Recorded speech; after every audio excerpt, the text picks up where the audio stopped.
Confuso, né?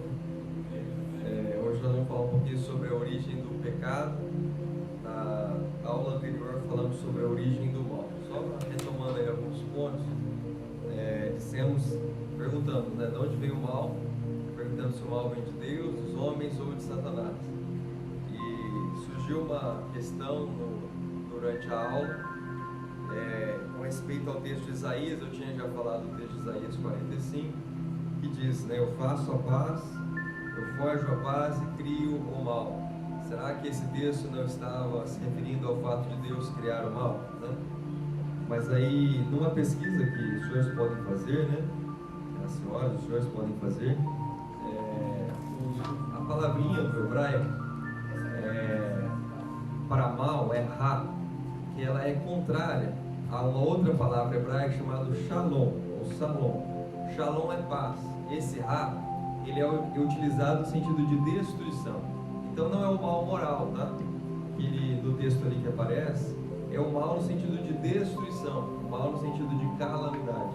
Então eu já tinha falado isso, mas eu fui conferir certinho aí na leitura bíblica para que não houvesse dúvidas com respeito a isso. Então está querendo dizer que Deus cria o mal em si mesmo, moral, né?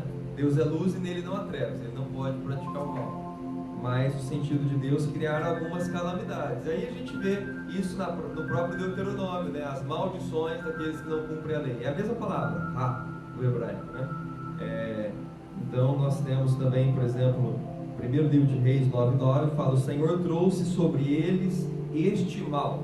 No sentido de que Deus permitiu ou trouxe uma calamidade para que Israel se arrependesse dos seus pecados. Então isso é muito comum na Bíblia, ver esse tipo de situação, mas não significa que Deus foi lá e fez o mal, né? É diferente, né? Deus não fez com que Satanás criasse a maldade como nós dissemos. Então nós dissemos que Satanás, ele inventou o mal. Na verdade, ele não é que ele é criador como Deus, não, ele inventou. A partir, não existia a maldade e ele então deu à luz a maldade, né? Não é à toa que ele é o pai da mentira, né? Ele é aquele que é o autor, o maligno.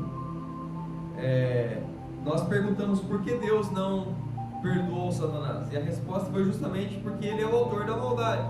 Se Deus perdoasse o autor da maldade, ele aceitaria o mal no meio dos seus planos e seria conivente com o mal. Mas pelo fato de Deus ser luz e não aceitar o mal, não ter criado o mal, ele não pode permitir que algo que ele não criou fosse parte de sua criação, menos ainda no sentido de mal, que é o contrário da sua própria natureza.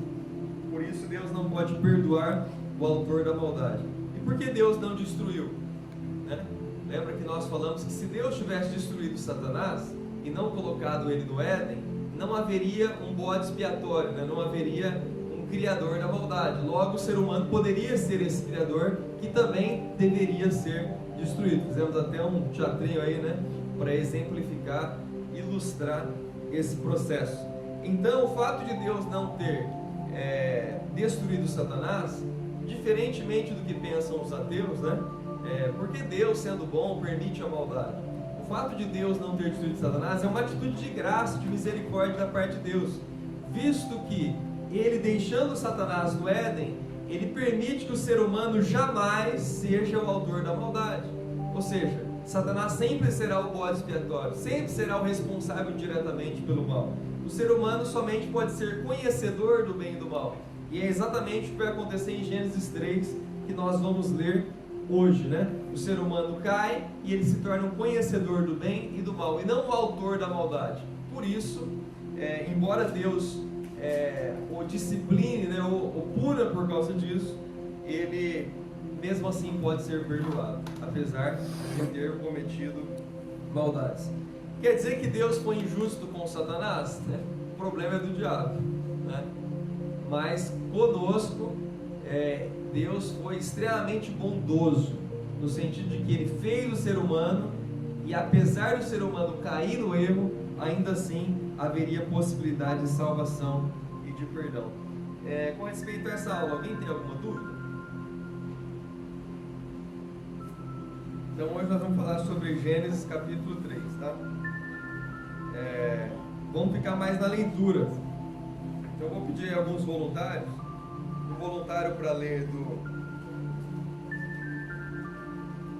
1 até o 6. Alguém pode ler?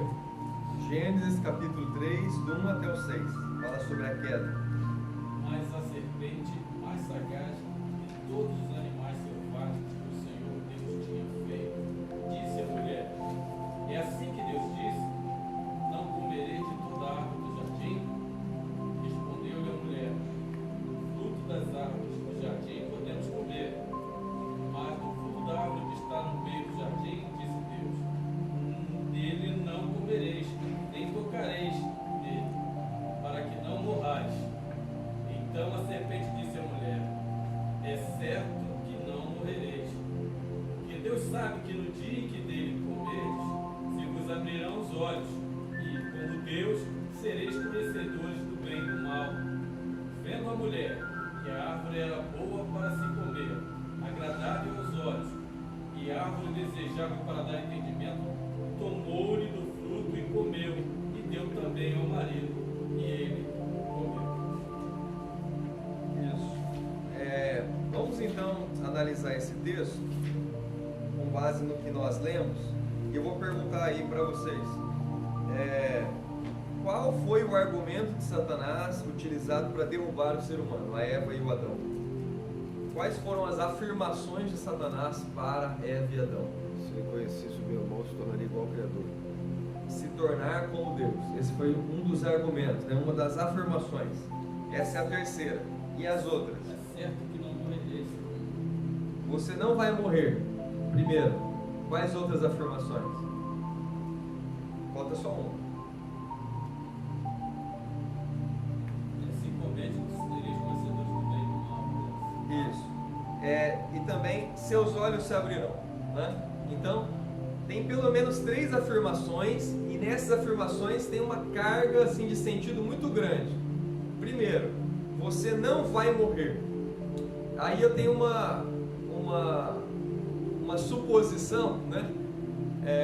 Como é que Satanás tem tanta certeza que se a Eva comer e se Adão comer do fruto que não poderia comer, né? Se os senhores lerem antes desse texto, fala que Deus chama o homem e a mulher, e ele diz: olha, do fruto da árvore do jardim vocês podem comer, exceto da que está no meio do jardim, né? Então o mal já existe, Satanás já está no Éden, e já existe a possibilidade de comer, já existe o livre-arbítrio, né? Que é a ideia de poder escolher entre comer e não comer, o bem e o mal.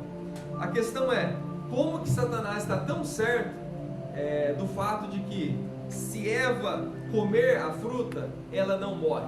Será que ele está só blefando, ou ele tem um fundamento forte por trás dessa afirmação? Ele está mentindo, foi ele que gerou mentira. Sim, ele está mentindo, mas essa mentira é convincente, né? O que será que tem de tão convencedor nessa mentira? O fato dele não ter morrido. Exato. Eu fiz o mal e estou aqui. Se você praticar o mal, você não vai morrer. Ele tem uma prova científica, né? Uma prova, vamos dizer assim, nos termos modernos, uma prova empírica, né? Uma prova científica. Ó, eu pratiquei o mal, eu conheço o mal, eu fui o inventor desse negócio, né? Então, se você desobedecer, você não vai morrer. Deus não me matou, Deus não me destruiu, então você não vai morrer. Então, é convincente? É extremamente convincente. A prova, ele apresenta uma prova clara para enganar a Eva. E o que está por detrás desse argumento de Satanás? O que está por detrás é a ideia de que pecado não mata. Pecado não, desobedecer não traz problemas, né? Satanás continua usando esse argumento. Continua. É o que leva as pessoas a viverem que falam que estão vivendo, não, cara. Eu lá fiz e aconteci, estou aqui. Exato. Hoje, no caso, é imunidade, né? Exato. Porque Deus é misericórdia. A Bíblia já diz, né? Depois, o salário do pecado é a morte, né? Então, o pecado mata sim, mata espiritualmente, mata fisicamente. O ser humano não estava sujeito à morte, não é à toa que ele passa a estar depois do pecado, mas de fato ele não morre naquele momento, né? Satanás nos convence que o pecado não gera um grande efeito, né? Então, como é que Satanás faz para convencer, né? Na boca aí dos traficantes, dos usuários de droga, olha, usa aí que não dá nada, não mata, não dá problema nenhum, vai tirar sua dor nesse momento e não vai te matar. Então, não somente esse exemplo, mas muitos outros exemplos, né? Desestressa um pouco, vai lá e peca, vai lá e faz o que não deve, porque não dá nada, pecado não mata, né? A ideia da impunidade, né? O negócio do Então, sextou, né? vai? O negócio do sextou que eles colocam. Sextou, né? Liberdade para pecar, né? Só que o pecado traz uma série de problemas, né? E o maior deles é a morte física e a morte espiritual. E além disso, nos afasta de Deus. Então, nós temos que tomar cuidado com o argumento que pecado não mata. Você não vai morrer. O segundo argumento: seus olhos se abrirão. O que ele está querendo dizer com isso? Seus olhos se abrirão. Olha, Deus te ensinou que tem que ser desse jeito aqui, né? Mas eu tenho uma opção melhor, né? Vamos pensar assim: qual que é o conhecimento maior? Conhecer só o bem ou conhecer o bem e o mal? O que é mais amplo? Conhecer o bem e o mal, né? Então, Eva, Adão, vocês estão aí só conhecendo o bem porque Deus não quer que vocês tenham tanto entendimento. Mas eu posso mostrar para vocês o bem e o mal, e vocês serão como Deus. Oi? Tem algo além disso aí. Tem algo além disso, né? Então, como diz tinha uma propaganda da escola, né, que fala que determinado, não lembro bem como que era a propaganda, uma coisa que desce quadrada, outra desce redonda, né? É mais redonda, é melhor conhecer o bem e o mal, né? Experimente para ver, você não sabe. Ele dá uma ideia, ele coloca Deus assim, Deus está encarregando vocês, tem mais coisa para vocês saberem. Não fica preso nesse mundo, né? Como diria o Raul Seixas, eu prefiro ser essa metamorfose ambulante do que ter aquela velha opinião formada sobre tudo. Então, assim, né, experimente a vida, né, mude, né, não fique preso somente a essa ideia de bom, né, sobre o que é o amor. Sai fora disso, né, mude, transforme. Essa é a ideia maligna por excelência. É um falso ideal de liberdade. Então, Satanás ele confunde a liberdade com possibilidade, né? Por que confundir liberdade com possibilidade? Deus fez o homem absolutamente livre. O homem era livre para comer qualquer fruta do jardim, né? O problema não estava nem no fruto, mas na desobediência à ordem de Deus. Quando Deus disse não coma, ele estava privando o homem de conhecer a maldade que já havia sido criada por Satanás. Ele estava querendo que o homem não fosse a imagem de Satanás, mas mantivesse a sua imagem. Ele era livre, ele poderia nomear toda a criação, ele tinha toda a sabedoria dada por Deus e além disso se encontrava com Deus face a face.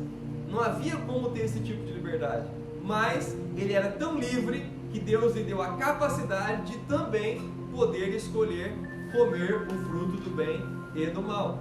Mas a partir do momento que ele comesse daquele fruto, ele perderia essa liberdade. E Satanás queria tirar essa liberdade.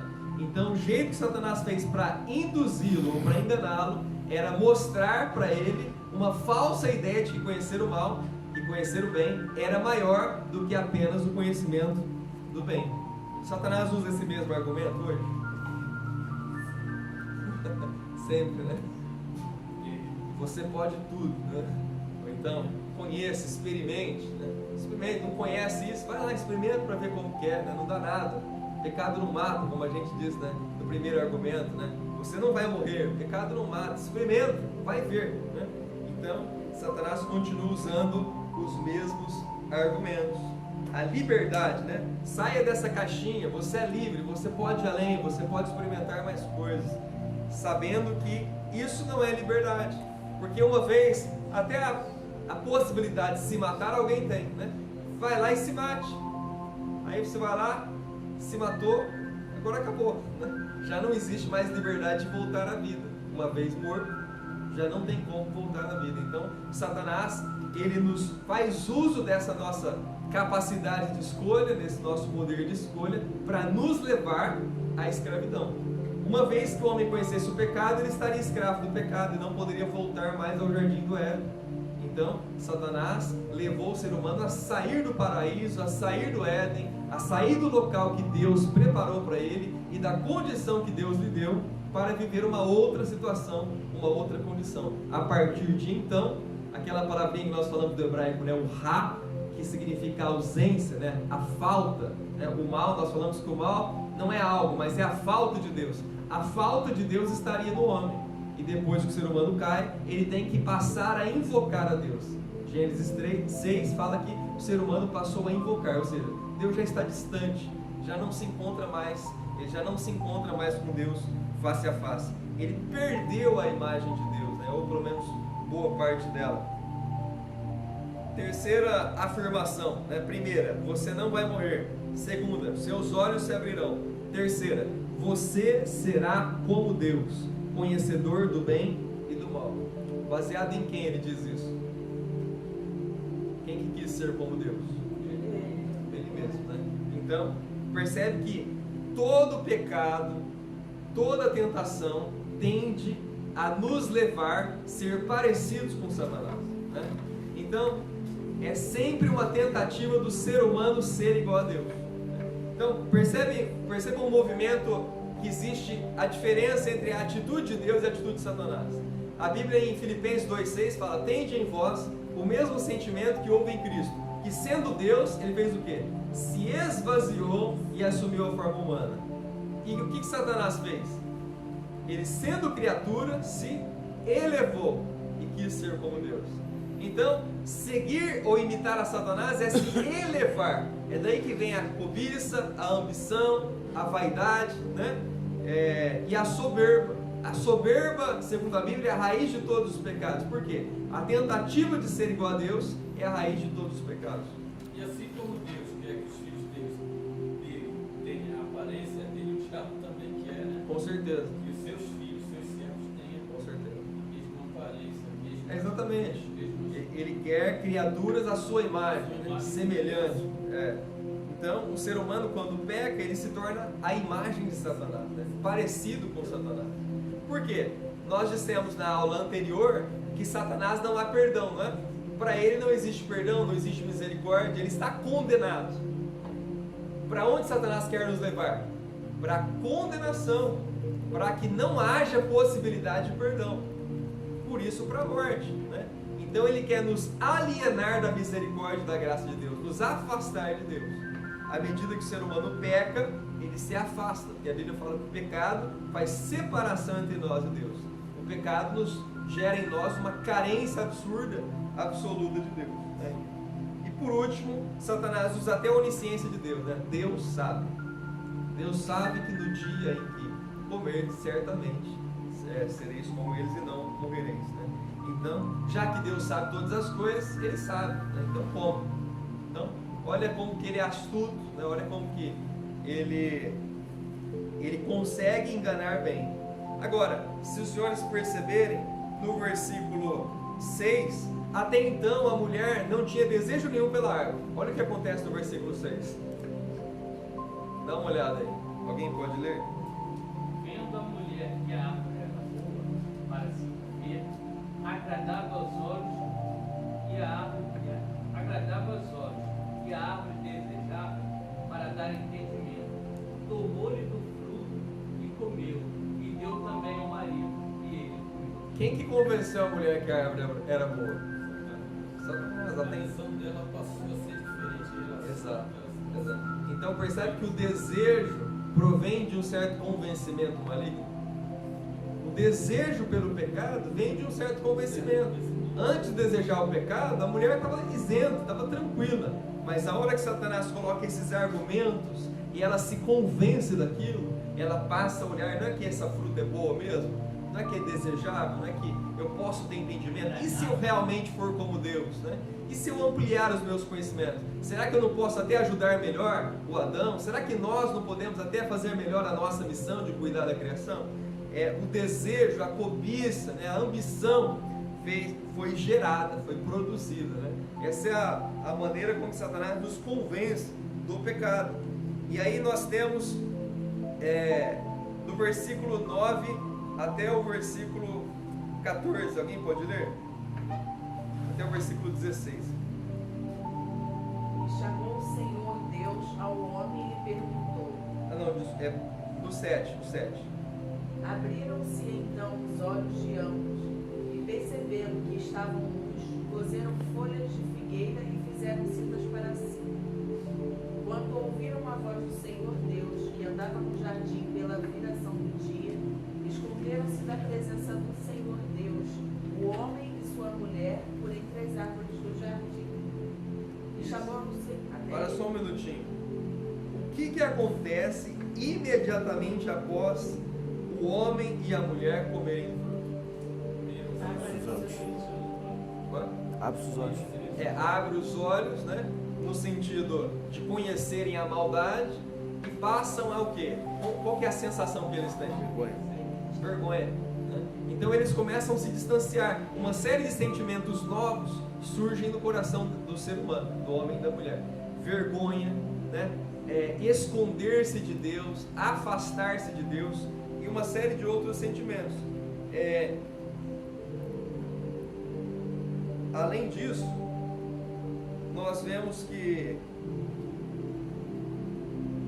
vamos dar uma olhada aí no versículo 9, continua, versículo 9. E chamou o Senhor Deus ao homem e lhe perguntou: onde estás? Ele respondeu: ouvi a tua voz no jardim, e porque estava nu, tive medo e me escondi. Perguntou-lhe Deus: quem te fez saber que estava nu? Comeste da árvore de que te ordenei que não comesses? Então disse o homem: a mulher que me deste por esposa, ela me deu da árvore e eu comi. Isso, para um pouco aí, né? Segundo sintoma do ser humano que cai no pecado. Qual? Jogar a culpa no outro. Primeiro ele se esconde, né? Depois o que ele faz? Joga a culpa no outro. E quem que o Adão jogou a culpa? Não somente em Deus, né? A mulher que me deste por esposa. Se o Senhor tivesse feito com a mulher direito, eu não teria caído. É mais ou menos isso. O grande culpado é Deus, né? No meio do pecado dele, ele consegue ainda jogar a culpa em Deus e na mulher. Olha, o Senhor sabe tudo, conhece tudo, e por que faz uma mulher desse tipo que me leva ao pecado? Então, Tudo bem, né? estava tudo certo, mas a mulher que o Senhor me fez, ela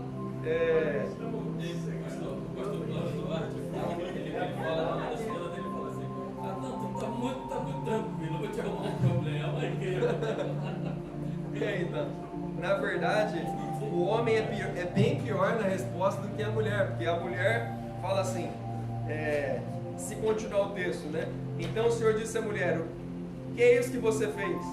E a mulher disse: a serpente me enganou e eu comi. Ela foi mais sincera. Ela não falou assim, ó, a mulher que tu me deste. Não, ela pelo menos jogou na serpente e assumiu parte da bucha, né? Mas o homem, até hoje, ele continua com essa natureza, né? De jogar a culpa. De jogar a culpa em Deus, de jogar a culpa na esposa, de jogar a culpa nos outros, né? Então, isso do ponto de vista psicológico, né, tem alguns psicólogos comportamentais que chamam de atribuição de causalidade. A pessoa não quer se deparar com seus próprios erros, com as suas próprias culpas e transfere a culpa para as demais pessoas. Isso é um problema e isso ofusca a nossa capacidade de arrependimento. Por isso que existe uma diferença entre remorso e arrependimento. A pessoa que tem remorso, ela até sabe que errou, mas ela geralmente atribui a culpa ao outro, né? Ah, eu errei por causa disso, né? Ela sempre foge do erro. Agora a pessoa que está arrependida fala: miserável homem que sou, né? Bate no peito e diz: pequei contra ti, Senhor, contra ti somente pequei e fiz o que é mal aos teus olhos. Então, ela não arruma justificativas e nem causas alheias para o seu pecado, ela assume o pecado. Se o Adão tivesse arrependido ali, né, poderia ter voltado ao paraíso. De repente, Jesus poderia ter dado a vida por ele ali naquele mesmo instante, mas não foi o caso, né? O Adão sequer se arrependeu do seu pecado, mas jogou a culpa na sua esposa. E aí nós vemos então as consequências do pecado. Vamos dar uma olhada aí. Versículo 14 até o 17. Alguém pode ler? Então o Senhor Deus disse à serpente: visto que isso fizeste, maldita és entre todos os animais domésticos e o és entre todos os animais selváticos. Rastejarás sobre o teu ventre e comerás pó todos os dias da tua vida. Porém, inimizade entre ti e a mulher, entre a tua descendência e seu descendente. Este te ferirá a cabeça e tu lhe ferirás o calcanhar. E a mulher disse: multiplicarei sobremodo os sofrimentos da tua gravidez. Em meio de dores darás à luz filhos. O teu desejo será para o teu marido e ele te governará. E a Adão disse: visto que atendeste a voz de tua mulher e comeste da árvore que eu te ordenara, não comesses, maldita a terra por tua causa. Em fadigas obterás dela sustento durante os dias de tua vida. Isso. Então nós temos aí Deus dizendo que a serpente é maldita, pronunciando uma maldição contra a serpente, que simboliza o Satanás, né? Nós temos também uma inimizade entre a serpente e a mulher, e aqui existe já uma profecia messiânica, né? Porém, inimizade entre a sua descendência e o descendente dela, né? Pode ser uma referência ao Messias, a Jesus, né? Este lhe ferirá a cabeça, né? E você ferirá o calcanhar. Então pode ser uma referência ao fato de Jesus, a morte de Jesus, que põe fim, né? Que destrói Satanás, mas Jesus é morto. Então, aqui nós já temos uma atitude, né, no sentido espiritual do texto, no sentido tipológico, talvez, do texto. Nós temos aí já uma pequena referência messiânica a Jesus Cristo, uma promessa de salvação, né? Apesar do pecado do ser humano, já existe uma separação aí entre a serpente e a mulher e o seu descendente, e uma guerra constante entre Satanás e o ser humano. Então, e a mulher, ele diz: aumentarei muito os seus sofrimentos, com dores dará luz a filhos, e o seu desejo será para o seu marido, e ele a governará. Eles eram idôneos, eles não haviam diferença entre eles, né? Eles foram feitos para um ser um parceiro do outro. Aqui começa uma relação de domínio, depois do pecado começa uma relação de subjugação, e por fim o trabalho escravo. Então, quais são as consequências do pecado original, do primeiro pecado? O primeiro pecado é o pecado de Adão, né? Embora Satanás fosse o autor da maldade, o pecado é transgredir a lei. A lei é colocada quando Deus fala: não comerás do fruto que está no meio do jardim. Ali já é uma lei. Então a transgressão dessa lei dá origem ao primeiro pecado, né? E quais foram as consequências do primeiro pecado? Primeiro, a morte. O ser humano passa a estar sujeito à morte. Segundo, o ser humano é expulso do Éden. Nós não lemos, mas no versículo 23 fala que Deus o lançou fora do jardim, né, para cultivar a terra da qual havia tomado. Então Deus lançou o ser humano fora do jardim, ou seja, ele está expulso, já não fala mais face a face com Deus, já não vê a Deus, não toca em Deus, já não tem essa intimidade com Deus. Terceiro, o ser humano está sujeito à escravidão do trabalho. Agora ele tem que trabalhar, né? A comida já não é o bastante, né? Ele tem que trabalhar para conseguir o seu próprio sustento. O trabalho se tornou algo que traz fadiga, cansaço e escravidão. Esses elementos, cada um deles, a escravidão também nós poderemos, no sentido simbólico, dizer que o ser humano passou a ser escravo do pecado, ou escravo de Satanás. Visto que ele está distante de Deus, só lhe resta a condição pecadora, de cometer o erro, né? Por isso que o Santo Agostinho vai dizer que o pecado original, né, fez com que o DNA de Adão, o DNA da queda, né, vamos dizer, o DNA em outras palavras, né, mas a queda passou para toda a humanidade, e por isso todos nós pecamos e somos pecadores. A partir da queda de Adão, o homem perdeu a liberdade, né? Então já não tem mais a livre capacidade de escolha entre o bem e o mal. Ele só sabe praticar a maldade. E o bem só lhe é possível por meio da salvação que há em Cristo Jesus, né? Então, o homem já não tem mais a liberdade, ele é escravo do pecado. Por isso que o apóstolo Paulo em Romanos 7 diz, vendido, eu sei que em mim não habita bem algum, né? Eu fui vendido como escravo ao pecado, né? Quem peca, Jesus fala, é escravo do pecado. O homem se tornou escravo da desobediência, da maldade. Adão imaginava que o fato dele ter comido, desobedecido, ele e Eva, tornaria o filho dele assassino? Não, né? Mas o pecado passou dele, da esposa dele, para toda a família. E por haver essa distância entre Deus e o ser humano, então ele, logo no início, na sua própria família, um filho acaba matando o outro, né? Caim acaba matando Abel. Se Adão não tivesse pecado no começo, nada disso teria acontecido. Então, isso nos dá uma série de lições, né? Como nós já dissemos, um pequeno pecado causa grandes estragos, grandes problemas, como nós vemos nesse texto. Nós também aprendemos que Satanás utilizou uma série de argumentos para convencer Adão: você não vai morrer, pecado não mata, seus olhos se abrirão, pecado te dá liberdade, terceiro, você será como Deus, né? Mas sabemos que tudo isso era fruto do engano, nada disso era verdadeiro. O pecado geraria morte, escravidão, e o pecado geraria uma distância entre Deus e o ser humano, que só poderá ser suprida quando Jesus, né, o descendente da mulher, viesse, pisasse na cabeça de Satanás e restabelecesse, né, como a gente tem na Páscoa, a relação, né, o véu fosse rasgado e de novo pudéssemos ver, falar, né, e sentir a presença do Espírito Santo de Deus. Alguma dúvida? Dúvidas? Tranquilo?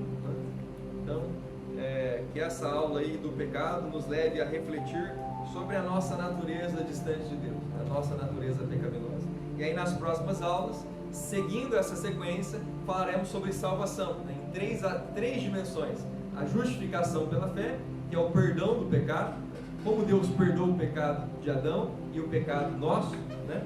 Falaremos sobre a santificação, que é a retirada da escravidão do ser humano. O ser humano não vai ser mais escravo do pecado, porque Deus vai habitar nele.